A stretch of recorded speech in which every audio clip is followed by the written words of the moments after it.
continuar con el tema que traemos todos los miércoles sobre el libro de los Hechos de los Apóstoles. Ya estamos en el mensaje número 26. Nosotros ya comenzamos a mirar, avanzamos ya, pasamos de Pedro a Pablo, y desde el capítulo 13 en adelante comenzamos a ver ya la obra amplia del apóstol Pablo. Por estos 8 días podemos ver el inicio del primer viaje misionero. Dijimos que va del capítulo 13, desde el 1 hasta el 14, 28. Son 3 viajes misioneros de Pablo más la ida a Roma. Hace 8 días veíamos en ese inicio del primer viaje misionero como Bernabé y Pablo son comisionados. Dios los comisiona, Dios los llama, Dios los envía, pero vemos como la iglesia, hermanos, los dedica, o en este caso ora por ellos. Así que el enviar misioneros o personas al ministerio tiene que ser un llamado de Dios y tiene que ser una aprobación, obviamente, por la iglesia. Siempre es así. Cualquier persona que diga que tiene un llamado, la iglesia local debe reconocer ese llamado. Si la iglesia local no reconoce el llamado, pues no lo tiene. Así. Veamos en segundo lugar, la primera oposición en Pafos fue terrible, porque tan pronto Pablo comienza a predicar ya su obra misionera, con Bernabé inmediatamente tiene la oposición, y decíamos que en adelante vamos a ver esa oposición, porque el diablo va a impedir a toda costa que el mensaje sea llevado. Y veíamos la respuesta de Pablo a la oposición. Lo maldijo de 2 maneras. Le dice: estás lejos de Dios, pero también vas a quedar ciego, y entonces queda ciego por un tiempo. Vamos a mirar hoy, hermanos, y es un texto largo. Misión de Pablo y Bernabé en Antioquía de Pisidia, o la misión en Antioquía de Pisidia, que es el primer viaje misionero de Pablo, capítulo 13, del 13 hasta el 52. De manera que hoy vamos a mirar 4 puntos allí. Se los menciono brevemente para que luego entremos en ellos. No voy a hacer lectura ahora porque la vamos a ir haciendo. Vamos a hablar hoy de Pablo y Bernabé llegan a Antioquía de Pisidia. Número 2, Pablo hace un recuento de la historia mesiánica en su mensaje. Número 3, Pablo amonesta a no rechazar la salvación que les está entregando. Y número 4, igual vamos a ver que hay 2 respuestas. Los gentiles reciben la salvación, pero los judíos la rechazan. Entonces arranquemos de una vez, hermanos, con el punto número 1. Pablo y Bernabé llegan a Antioquía de Pisidia. Recuerde, y es bueno hablar de Antioquía de Pisidia porque esta misión es de Antioquía. Ellos son comisionados desde la iglesia de Antioquía de Asiria. Entonces es muy importante que entendamos eso. Antioquía de Asiria, y ahora vamos a mirar que llegan a Antioquía de Pisidia. Lo interesante es que dice que se conocían como 25 ciudades con ese nombre de Antioquía en ese tiempo, así que ellos tenían que poner el apellido, en este caso Antioquía de Pisidia. Bueno, antes, hermanos, eso ya mirábamos el versículo 13, cómo Juan Marcos los abandona. Decíamos que fueron comisionados, y claramente lo vemos por el Espíritu Santo, y la iglesia aprueba la ida de Bernabé y de Pablo, estos pastores. De hecho habían 5 allí, pero ahí no estaba Juan Marcos. Y Juan Marcos, algunos dicen que era el primo de Bernabé, otros dicen que era el sobrino, no sabemos exactamente, pero cualquiera que sea la relación que ellos tenían, dice que él iba como ayudante, así que no lo vemos que es un comisionado, y es una de las razones por las cuales él abandona. El versículo 13 nos dice: habiendo zarpado de Pafos, nosotros ya estábamos allí en Pafos, que fue lo que pasó. Dice que Pablo y sus compañeros arribaron a Perge de Panfilia, pero Juan, apartándose de ellos, volvió a Jerusalén. Entonces, ahí estamos viendo el abandono. Apartándose de ellos, o mejor sería abandonando, en este caso la comisión, se apartó. Nosotros sabemos la razón, hermanos, por qué lo abandonó. Hay muchas ideas, pero pues no sabemos, entonces mejor ni digamos. Pero lo que sí sabemos es que él, o por lo menos en su juventud, no era serio en lo que emprendía, y eso le molestó a Pablo. Tal es así que después lo veremos, pero en Hechos capítulo 15, verso 36 al 41, vamos a ver el disgusto que tuvo Pablo por eso. Dice que después de algunos días Pablo dijo a Bernabé: volvamos a visitar a los hermanos en todas las ciudades en que hemos anunciado la palabra del Señor, para ver cómo están. Ahora note acá, y Bernabé quería que llevasen consigo a Juan, el que tenía por sobrenombre Marcos, pero a Pablo no le parecía bien llevar consigo al que se había apartado de ellos desde Panfilia y no había ido con ellos a la obra. Pablo dijo, no vamos a llevar a un desertor. Y luego dice, y hubo tal desacuerdo entre ellos que se separaron el uno del otro. Bernabé, tomando a Marcos, navegó a Chipre, y Pablo, escogiendo a Silas, otro compañero, salió encomendado por los hermanos a la gracia del Señor, y pasó por Siria, Cilicia, confirmando las iglesias. Es decir, de ahí en adelante ya no sabemos más del ministerio de Bernabé. Más adelante sabemos de Juan Marcos. Bueno, sí vamos a ver a Bernabé, pero en cuanto a lo que está haciendo, no. En cambio, a Juan Marcos más adelante se le verá ayudando a Pablo, obviamente, pero por lo menos por ahora Pablo no quiere saber nada de él. Bueno, en el versículo 14 vemos cómo Pablo y Bernabé ahora van directamente a Antioquía de Pisidia. Dice el versículo 14, ellos, es decir, ya Juan Marcos los ha dejado, Pablo y Bernabé, pasando de Pergue, llegaron a Antioquía, ahí donde se separa, pero pasando de Pergue llegaron a Antioquía de Pisidia, y entraron en la sinagoga un día de reposo y se sentaron. Vamos a ver allí algo interesante. Es que dice que ellos pasando de Pergue, es decir, aunque llegan a Pergue, ellos no se quedan allí, sino que ellos siguen derecho. Pergue es una ciudad costera, pero dice que pasan, llegaron a Antioquía de Pisidia, que está como a 2000 metros a nivel del mar, está en una ciudad muy alta, y entraron en la sinagoga un día de reposo. Vamos a mirar eso entonces por partes. La idea por la cual se dice que no se quedaron en Pergue, algunos creen que es que Pablo iba enfermo y entonces que le era necesario llegar directamente a Antioquía. Otros dicen, no, lo que pasa es que el primer convertido que le habíamos dicho que es el gobernador, entonces que posiblemente él tenía familiares en Antioquía de Pisidia, entonces él le envió una carta, vaya, y como es una familia muy pudiente, parece ser que él iba como muy urgente hacia allá, pero no, más que todo están de acuerdo es que tal vez él tiene una enfermedad y por eso le era necesario llegar rápido a Pisidia. Y por lo menos John Stott en su comentario nos dice acerca de William Ramsey, que él dijo lo siguiente, dice que él sugirió que Pablo sufría de un tipo de malaria febril crónica que los antiguos griegos y romanos conocían y temían. Dice que implicaba ataques muy penosos y agotadores, junto con dolores de cabeza punzantes como una barra al rojo vivo que se clava en la frente.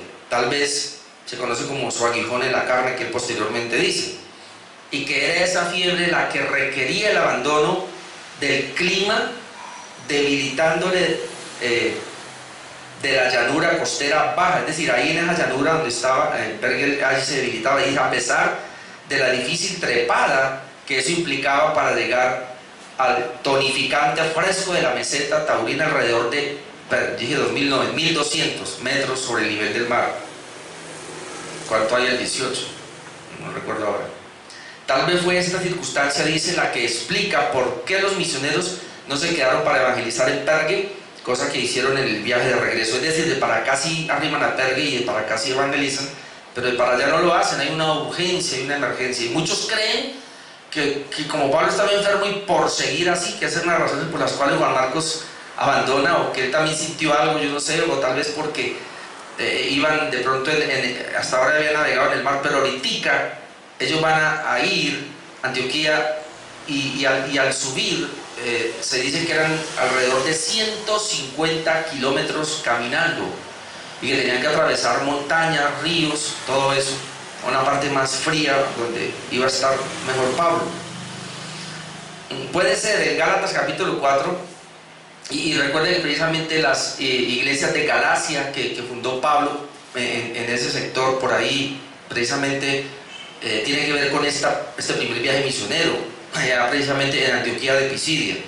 En Gálatas 4:13 leemos lo siguiente: pues vosotros sabéis, Pablo le está escribiendo de Galacia y les cuenta pues cómo ve que lo recibieron a él.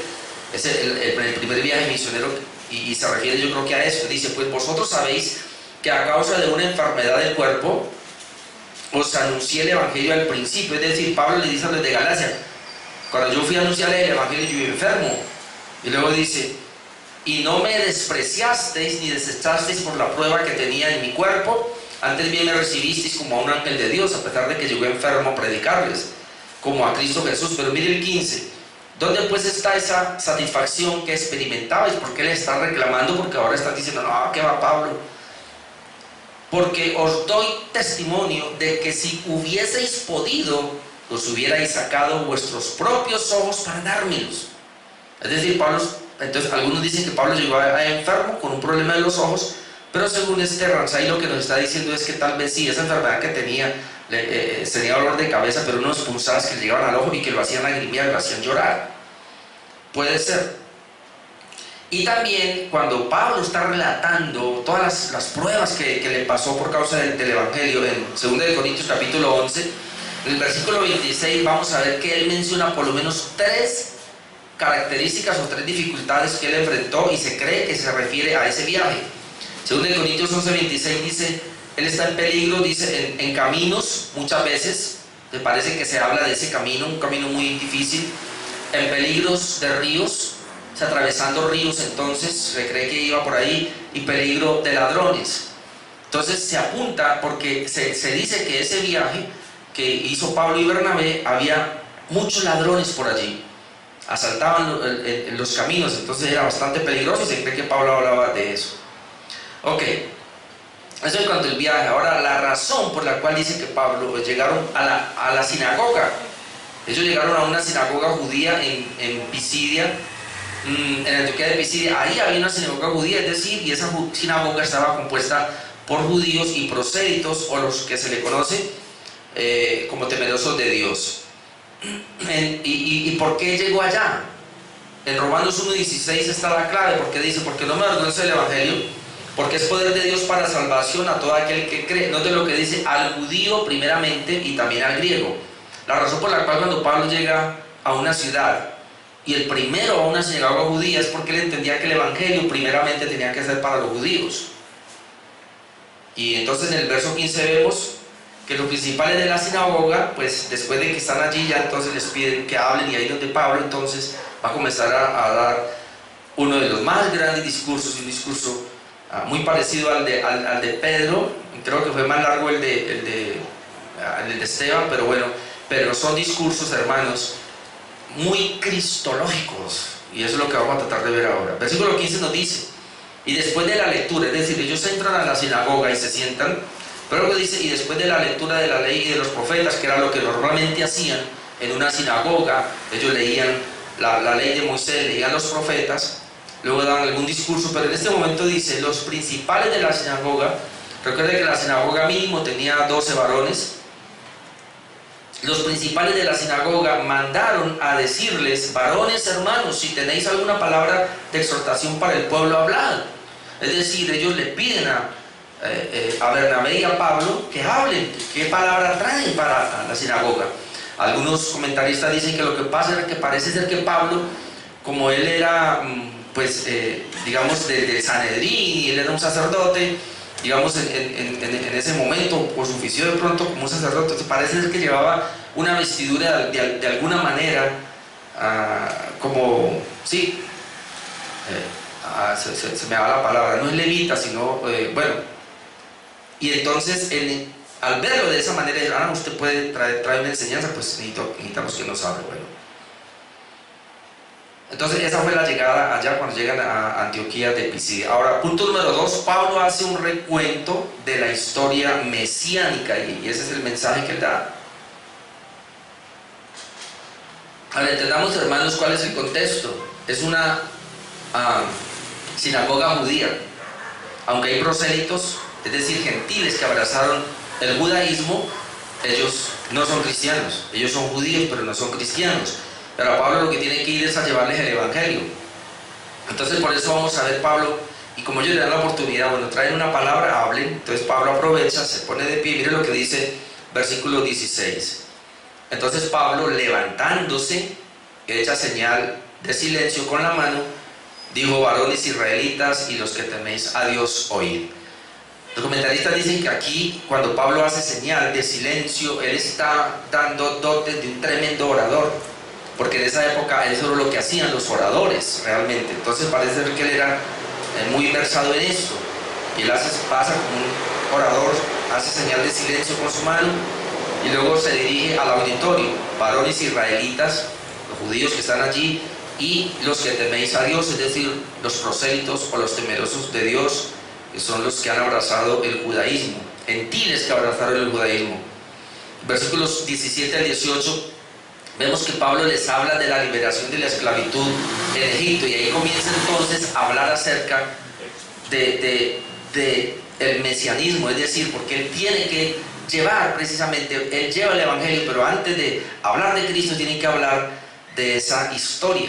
Entonces, versículo 17, el Dios de este pueblo, el Dios de este pueblo de Israel escogió a nuestros padres y enalteció al pueblo, siendo ellos extranjeros en tierra de Egipto, y con brazo levantado los sacó de ella, y por un tiempo como de 40 años los soportó en el desierto.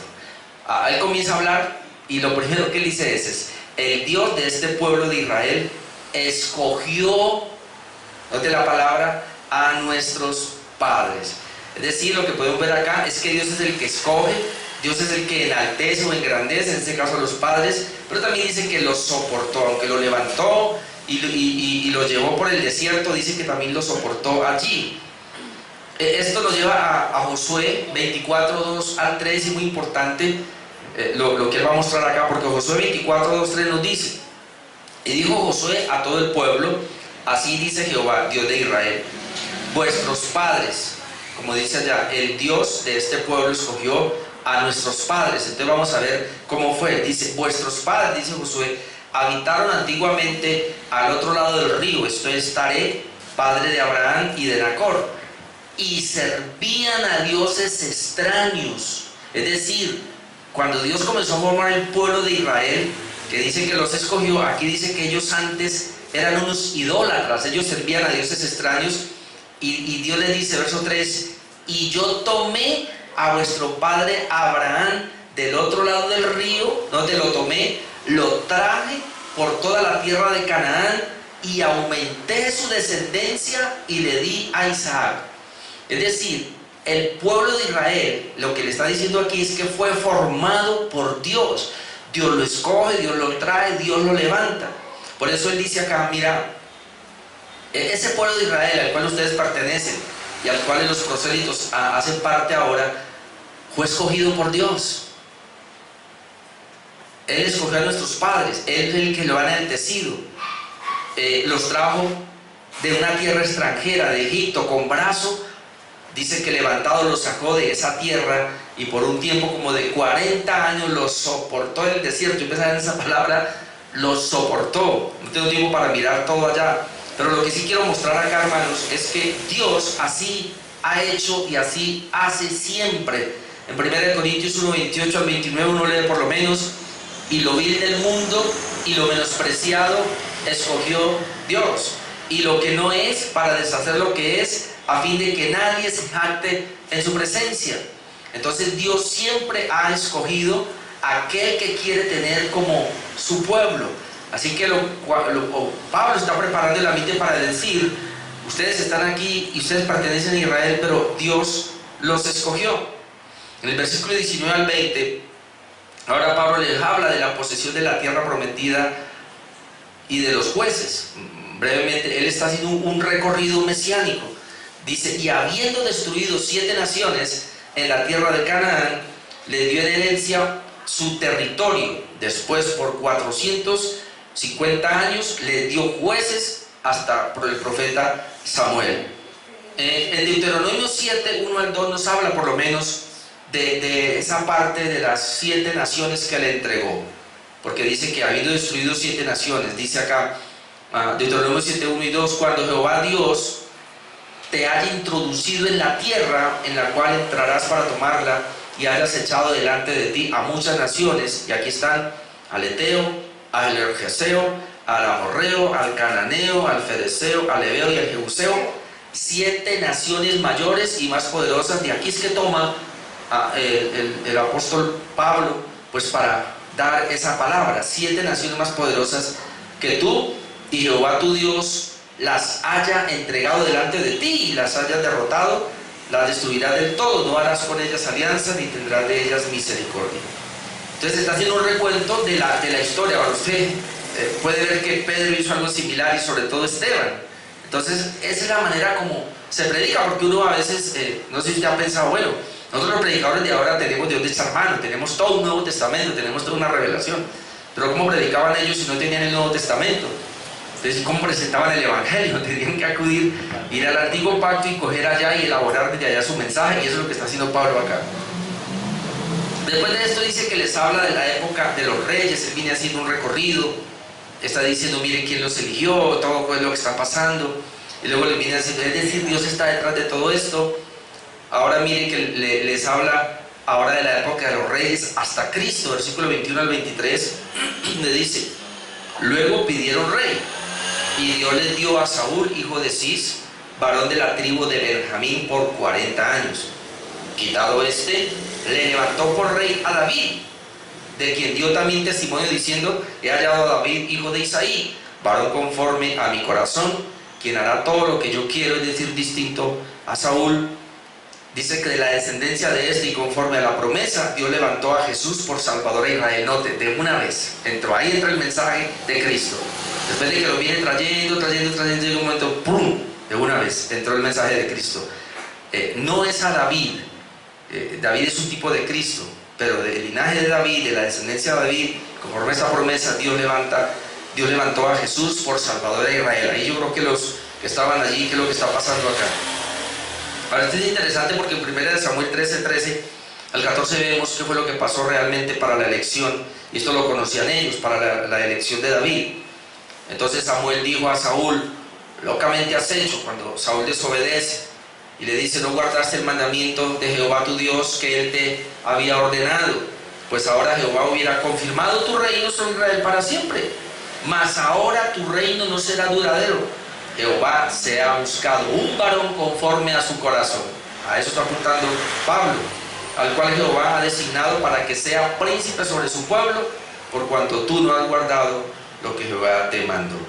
Ahora, no es que David fue mejor en cuanto a, digamos, en cuanto a que no tenía pecado. Obviamente él pecó y conocemos la falta grave de David, de su adulterio, de sus mentiras, pero David era conforme al corazón de Dios, es decir, él era obediente. Él no, cuando Dios le daba una orden, iba, no como Saúl, que no obedecía. Entonces, pues, eso es conforme al corazón de Dios, y cuando pecaba se arrepentía, no como Saúl, que nunca se arrepintió. Entonces, una persona conforme al corazón de Dios no es que sea perfecta, no es que nunca peque, sino que cuando peca se arrepiente, y cuando Dios le ordena, obedece. Así de sencillo. Luego vemos que en el versículo ya 24 y 25 les habla del último profeta del Antiguo Testamento, Juan el Bautista. Es decir, antes de introducir a Cristo, ya lo introdujo ahí, pero antes de seguir con él, les tienen que hablar de Juan el Bautista. Recuerden que estamos en Hechos 13, ¿no? Versículos 24 y 25, porque vamos así, porque es muy largo. Luego dice Hechos 13, 24, antes de su venida, es decir, antes de que Cristo entrara en escena, predicó Juan el Bautista de arrepentimiento a todo el pueblo de Israel. Mas cuando Juan terminaba su carrera, dijo, ¿quién pensáis que soy? No soy yo él, o sea, no soy yo el Mesías, mas he aquí viene tras mí uno de quien no soy digno de desatar el calzado de los pies. Ahora, ¿de dónde tomó eso? Hay varios pasajes, pero por lo menos miremos uno, que es más acorde, Juan 1, 19 al 20. Este es el testimonio de Juan, cuando los judíos enviaron de Jerusalén sacerdotes y levitas para que le preguntasen, ¿quién eres? Confesó y no negó, sino confesó, yo no soy el Cristo. De ahí fue que toma Pablo esta referencia. Luego el versículo 23, primera de Juan 1, 23 dijo, yo soy la voz de uno que clama en el desierto, enderezad el camino del Señor, como dijo el profeta Isaías. Así de que Juan predicó arrepentimiento. Versículos 26 y 27 dice, Juan le respondió diciendo, yo bautizo con agua, mas en medio de vosotros está uno a quien vosotros no conocéis, este es el que viene después de mí, el que es antes de mí, del cual yo no soy digno de desatar la correa del calzado. Entonces eso es lo que él está diciendo, y entonces lo tomó de ahí. Ya en el mensaje, en el discurso que está dando Pablo en Pisidia, en Antioquía de Pisidia, él ya introdujo a Jesús. ¿Ahora qué va a hacer? Ahora Pablo amonesta a que no rechacen la salvación como sí hicieron los de Jerusalén. Versículo 26 al 41. Vamos por partes. Versículo 26 vemos que primero les dice que la palabra de salvación también es para ellos. Y entonces es un tema muy semejante al tema que predicó Pablo. Versículo 26 dice: varones hermanos, noten cómo lo llama, hijos del linaje de Abraham. Recuerde, Dios llamó a Abraham, formó un pueblo, ahora ustedes son hijos del linaje de Abraham. Y los que entre vosotros teméis a Dios, es decir, se dirige otra vez a los prosélitos. Los linaje de Abraham judíos y los que entre vosotros teméis a Dios. A vosotros es enviada la palabra de esta salvación. Entonces, ese Mesías que se profetizó, donde Dios formó un pueblo precisamente para enviar al Mesías, y Juan el Bautista dice: este es, yo no soy. Entonces ahora está hablando de Cristo. Yo no sé cómo irían ahí los judíos y los prosélitos que estaban allí, porque ellos no creían en Jesús. Ellos eran judíos y ellos tenían una sinagoga judía, pero ellos no aceptaban el cristianismo porque ellos no creían en Jesús. Entonces Pablo dice: bueno, ocurre que Jesús sí vino, es el Salvador, y ahora para ustedes es esa salvación. Igual que Pedro en Hechos capítulo 2 versículo 38. En el mensaje, ¿qué haremos? Entonces Pedro les dice: arrepentíos, bautícese cada uno de vosotros en el nombre de Jesucristo para perdón de los pecados y recibiréis el don del Espíritu Santo. Note lo que les dice: porque para vosotros es la promesa, y para vuestros hijos y para todos los que están lejos, para cuantos el Señor nuestro Dios llamare. Otra vez, la elección: para cuantos el Señor nuestro Dios llamare. Y con otras muchas palabras testificaba y les exhortaba diciendo: sed salvos de esta perversa generación. Entonces, igual que Pedro, Pablo está diciendo: mira, la salvación es para ustedes judíos. Llegó primero a los judíos, la salvación es para ustedes. Luego le dice la manera en que Jerusalén rechazó la salvación, versículos 27 al 29. Y es una amonestación porque lo que les quiere decir es: no les vaya a suceder igual, no vayan a hacer ustedes lo mismo que hicieron los judíos en Jerusalén. Verso 27: porque los habitantes de Jerusalén y sus gobernantes, metió todos los habitantes de Jerusalén y sus gobernantes, no conociendo a Jesús ni las palabras de los profetas que se leen todos los días de reposo. Esto es como contradictorio. ¿Cómo así? Si se lee todos los días de reposo, ¿cómo es que no la conocen? No conociendo en el sentido de que no comprendieron, no entendieron la palabra. Ellos leían la palabra en las sinagogas, en el templo, acerca del Mesías que iba a venir. Y cuando el Mesías vino, lo rechazaron. Es decir, ellos no entendieron. Por eso entonces dice: mira, los habitantes de Jerusalén y sus gobernantes, no conociendo a Jesús, ni las palabras de los profetas que se leen todos los días de reposo, las cumplieron al condenarle. ¿Ven? Es decir, porque Jesús, el antiguo pacto habló del Mesías, cómo iba a ser.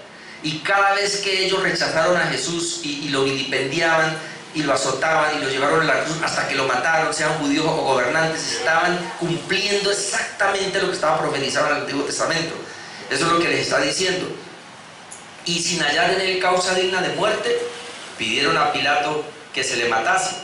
Y habiendo cumplido todas las cosas que de él estaban escritas, quitándole del madero, lo pusieron en el sepulcro. Cuando él les dice esto, ellos estarán pensando: ¿cómo eso hicieron? Claro, y no sabemos si de pronto allí había personas que hicieron eso y ahora estaban ahí. En Lucas 23 nos dice exactamente, Lucas 23, 22, y él les dijo, es decir, Pilato, por tercera vez: pues qué mal ha hecho este, es decir, Jesús, qué mal ha hecho. Ningún delito digno de muerte he hallado en él.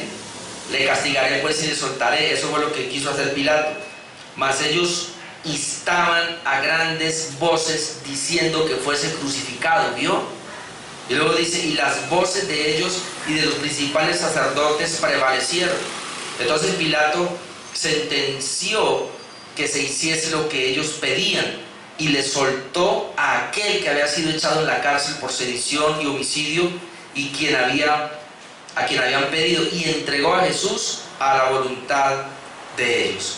Entonces es lo mismo, lo que hicieron allá, ahora él lo está relatando acá. Lo mismo hizo Pedro en Hechos capítulo 2, versículo 22. Dice: varones israelitas, oí estas palabras: Jesús Nazareno, varón aprobado por Dios entre vosotros con las maravillas, prodigios y señales que Dios hizo entre vosotros por medio de él, como vosotros mismos sabéis, a este, y aquí apunta Pablo también, entregado por el determinado consejo y anticipado conocimiento de Dios, prendisteis y matasteis por manos de inicuos crucificándole. Es decir, la muerte de Jesús estaba prescrita, estaba determinada por Dios, cada paso estaba escrito ya. Ustedes lo leen en la sinagoga, lo leen en el templo, se lo leían, lo saben, pero cuando vinieron, ustedes mismos cumplieron eso a cabalidad sin darse cuenta, porque estaban cegados. Así que ahora yo les vengo a traer el Evangelio. O sea, si ya se equivocaron en el pasado, no se van a equivocar ahora, esa es la idea. Luego les habla de la resurrección de Jesús y sus apariciones, versículo 30-31. Mas Dios le levantó de los muertos. Aquí yo creo que los judíos están como batallando, porque dice, a ese Jesús Dios lo levantó de los muertos y él se apareció durante muchos días a los que habían subido juntamente con él a Galilea, de Galilea a Jerusalén, los cuales ahora son tus testigos ante el pueblo. Entonces cuando le dice, él fue levantado de entre los muertos, la reacción ¿cómo sería? Versículo 32 al 39 dice que Pablo ahora les afirma que el mensaje que ellos traen es el mismo, no es otro. Es el mismo que Pedro entregó, es el mismo que Jesús dejó y es el que les trae ahora. Déjenme, yo le leo esto 32 al 39. Estamos en Hechos capítulo 13, 32. Yo tengo que ir rápido por el tiempo. Entonces dice, y nosotros, ahí entra Pablo, le dice, y nosotros también nos anunciamos el evangelio de aquella promesa. Jesús resucitó y nosotros también les anunciamos el evangelio de aquella promesa hecha a nuestros padres, la cual Dios ha cumplido, es decir, hecha a nuestros padres antepasados, pero ahora Dios ha cumplido a los hijos de ellos, a nosotros. Es decir, nosotros, porque Pablo es judío, ¿no? Nosotros hemos recibido ese cumplimiento de la promesa, resucitando a Jesús, como está escrito también. Y entonces aquí toca varios pasajes del Antiguo Testamento, como está escrito también en el Salmo 2, y esto habla del Salmo 2, y allí dice, mi hijo eres tú, yo te he engendrado hoy. Es decir, Jesús resucitó porque se cumplió el Salmo 2. Y en cuanto a que le levantó de los muertos para que nunca más volviera a la corrupción, lo dijo así, os daré las misericordias fieles a David. Por eso dice también en otro salmo, este salmo es el 16, después lo puede buscar, pero allí dice, no permitirás que tu santo vea corrupción. Entonces dice, porque a la verdad David, y entonces vuelve a tomar a David, habiendo servido, porque ese salmo fue hecho para David, habiendo servido a su propia generación, según la voluntad de Dios, durmió, es decir, murió. David murió, aunque dice que no verá corrupción, pero ahí dice que David murió. Y David fue reunido con sus padres y vio corrupción. Entonces ese salmo no era para David, es lo que él está tratando de decir. Mas aquel a quien Dios levantó no vio corrupción. Entonces ahora le dice, mira, sabed pues esto, varones hermanos, que por medio de él se os anuncia perdón de pecados. Igualito a Pedro. Y mire el verso 39. Y que de todo aquello de que por la ley de Moisés no pudiste ser justificados, en él es justificado todo aquel que cree. Es decir, Pablo tenía tan clara la justificación por la sola fe, que aquí comienza ya a entrarla. Por eso en este mismo tiempo es que le habla a los de Galacia, y por eso tú y yo leemos el libro de Gálatas, es impresionante. Pablo ya está metido con la justificación por la sola fe, y él sabía que Jesús entonces había muerto en la cruz del Calvario, pagando la deuda de nuestros pecados, pero que también nos había imputado su justicia, nos hizo justificación, fuimos justificación. Entonces, ahí ya les está hablando esa parte.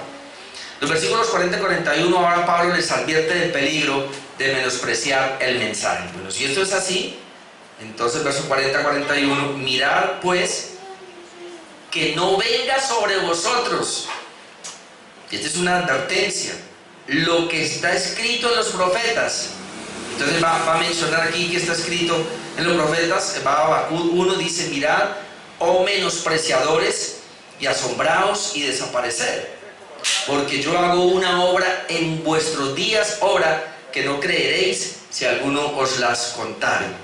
Entonces, ¿a dónde va? Él toma la profecía de Habacuc de cómo los caldeos iban a castigar a Judá por ser desobedientes, por ser rebeldes, por haber rechazado a Jesús.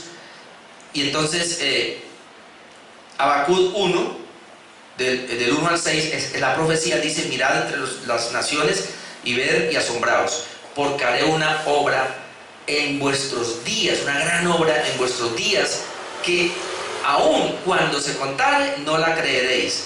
Porque he aquí, yo levanto a los caldeos, nación cruel y presuntuosa, que camina por la anchura de la tierra para poseer los moradores o las moradas ajenas. Entonces lo que está diciendo: mira, los caldeos vienen tomando, conquistando, y ustedes, por no arrepentirse, te dice a Judá en ese tiempo, el tiempo de Habacuc, entonces él va a venir y los va a tomar. Esa misma profecía se cumplió en el año 70, porque los judíos, a pesar de que Pablo les predica este mensaje y les hace el recuento del Mesías, que ahora es Cristo ya vino, resucitó, Él está aquí, que es el evangelio que Él trae, ellos lo rechazan, como lo vamos a ver ahora. Entonces esta profecía de Habacuc se cumplió en la destrucción del templo y de Jerusalén en el año 70 después de Cristo. Pero ojo, porque esta misma profecía es para todo aquel que oye el evangelio y se va a cumplir en el infierno. Dios los va a castigar a todos aquellos que, conociendo la verdad, conociendo el evangelio, la rechazan. Ahora vamos al cuarto punto, que sería los versículos 42 al 52. Los gentiles reciben la salvación y los judíos la rechazan. En el mensaje de Pablo, lo único que él está haciendo es presentar a Jesús. Y esto es interesante porque uno se pregunta: bueno, ¿y cómo yo voy a predicar del Antiguo Testamento y presentar a Cristo? Bueno, hay un ejemplo de cómo lo hizo Pablo. Habló, todo esto se tenía que cumplir para que naciera, en este caso, la simiente de Abraham, cuando Dios formó el pueblo. Entonces ahora el número 4 y último: los gentiles reciben la salvación, pero los judíos lamentablemente la rechazan. Versículos 42 al 43, vemos cómo los gentiles, ahora interesados en la salvación, ruegan que se les hable. Dice el verso 42, porque hasta llegó el discurso: cuando salieron ellos de la sinagoga de los judíos, ya terminó el discurso diciéndoles: bueno, ustedes verán si van a recibir, la van a aceptar o la van a rechazar, y si la rechazan le va a pasar lo de los caldeos. Cuando salieron ellos de la sinagoga de los judíos, note, los gentiles. A mí me impactó esto, hermanos, porque así quisiera que pasara. Los gentiles le rogaron que el siguiente día de reposo le hablasen de estas cosas. Es decir, a los 8 días, el siguiente día de reposo, les hablasen de estas cosas. Es decir, ellos quedaron todos como así. Note, no son los judíos conocían esto. Pablo les hace un recuento. Los judíos lo sabían, pero los gentiles no lo sabían. Y cuando los gentiles se dan cuenta, ahora quieren saber más. Por favor, el próximo día de reposo, venga y háblenos de estas cosas. Verso 43, y despedida la congregación, muchos de los judíos y de los prosélitos piadosos, muchos de los judíos, note, y de los prosélitos piadosos, de los que estaban en la sinagoga, siguieron a Pablo y a Bernabé, lo siguieron. Quienes hablándoles, es decir, Pablo y Bernabé, les persuadían a que perseverasen en la gracia de Dios. Es decir, ya les enseñé el evangelio, ya les enseñé la gracia, perseveren en esa gracia. Pero el versículo 45-46 nos habla que los judíos celosos impiden ahora que el pueblo oiga la palabra. Cuando están en esa parte, verso 44 dice: el siguiente día de reposo, es decir, ya pasó 8 días, haciendo caso a lo que los gentiles les habían dicho, se juntó casi toda la ciudad para oír la palabra de Dios. O sea, ¿qué fue lo que Pablo predicó? ¿Cómo lo haría de tal manera que a los 8 días, cuando se van a reunir, hermano, Eso está el pueblo, casi todo el pueblo, dice acá. Se juntó casi toda la ciudad para oír la palabra de Dios. Entonces uno diría, uy, aquí se formó un avivamiento. Claro, ahí nace una iglesia, pero dice, pero viendo los judíos, la muchedumbre, se llenaron de celos y rebatían lo que Pablo decía, contradiciendo y blasfemando. Hermano, ¿sabe que cuando yo leo todo esto y ahora mirando Apocalipsis y todo esto y uno ve tantas cosas, yo digo, ¿cómo Israel puede ser el pueblo de Dios? ¿Cómo?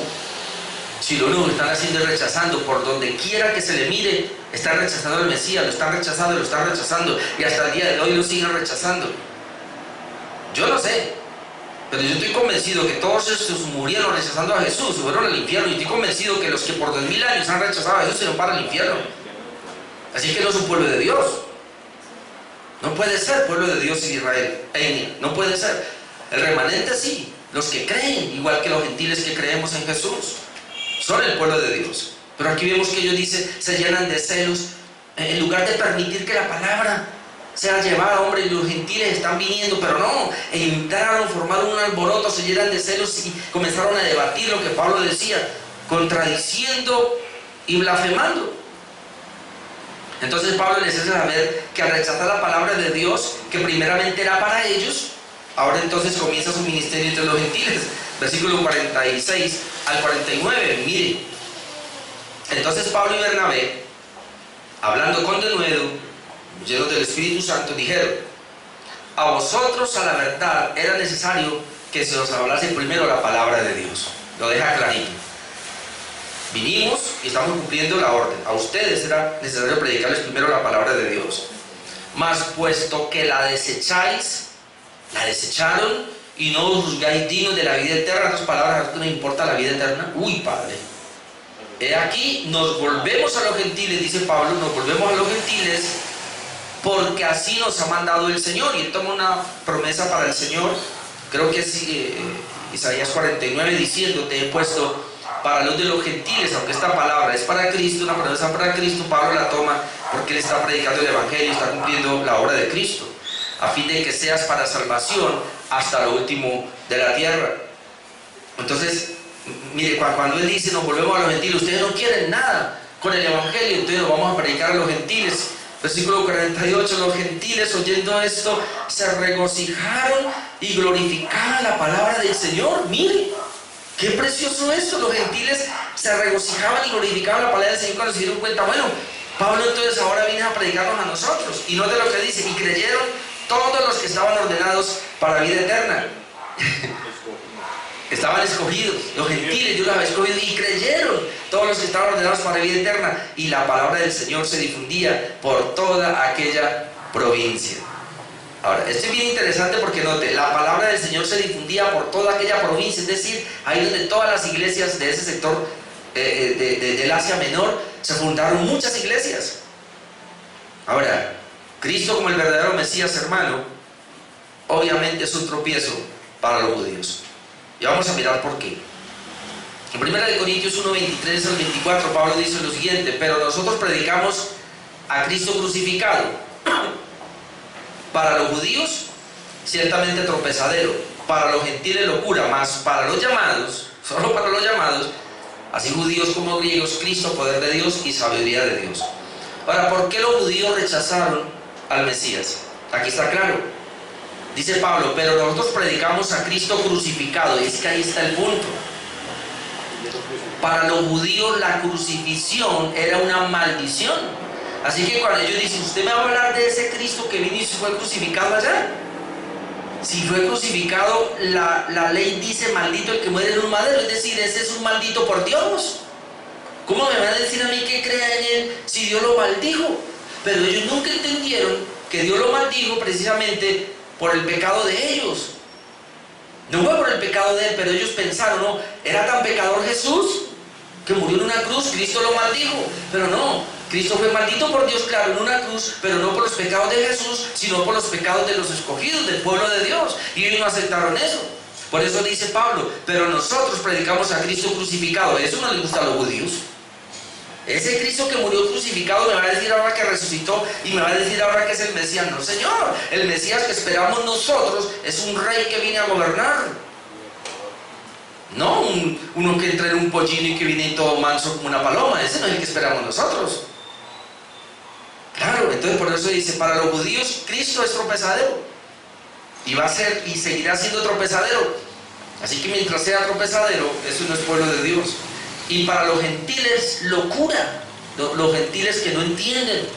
Más para los llamados, otra vez entra Pablo a decir, porque hermanos, formar el pueblo de Dios es una elección de Dios.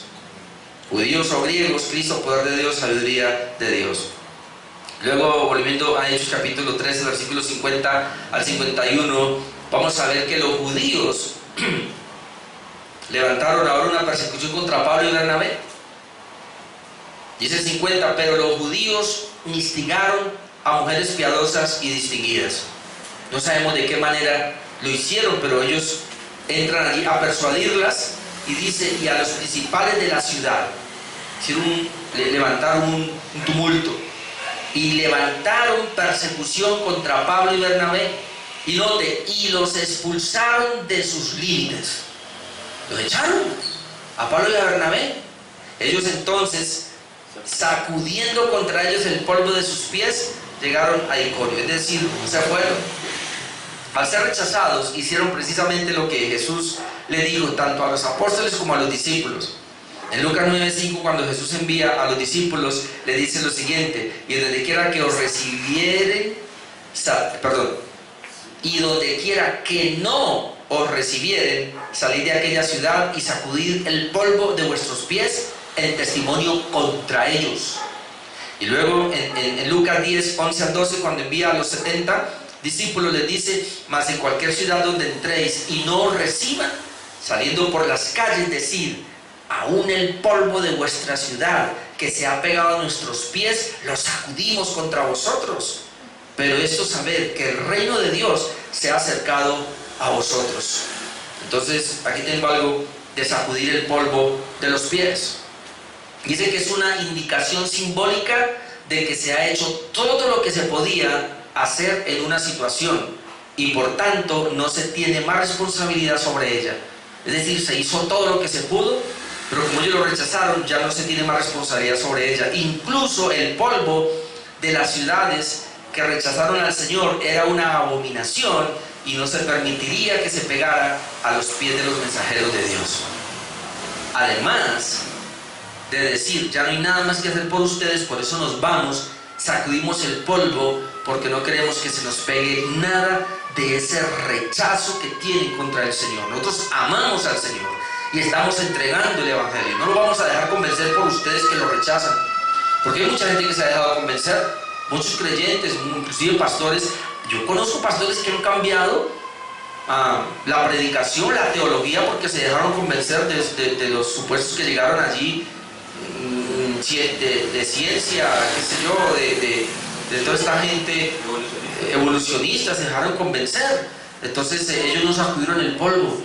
¿Qué quiere decir, hermano? Tú y yo vamos a llevarle el Evangelio, y en ocasiones, como dijo Pablo, inclusive me hago de todos con tal de ganar. Es decir, vamos a llegar a ellos, vamos a presentar el Evangelio, pero de ellos no se nos debe pegar absolutamente nada. Y si rechazan a Jesús, rechazan el Evangelio, nos rechazan a nosotros y mejor salimos, yo diría, hasta para ni volver. Eso es sacudir el polvo de los pies. Y ellos lo hicieron de esa manera. Pero algo lindo es que a pesar de que Pablo y Bernabé fueron expulsados de sus límites, la palabra de Dios continuó. Versículo 52, y los discípulos estaban llenos de gozo y del Espíritu Santo. ¿Cómo es esto? No sabemos realmente, no tengo el dato cuánto se demoró allí predicando en Antioquía, porque más adelante va a regresar, pero no sabemos cuánto tiempo allá.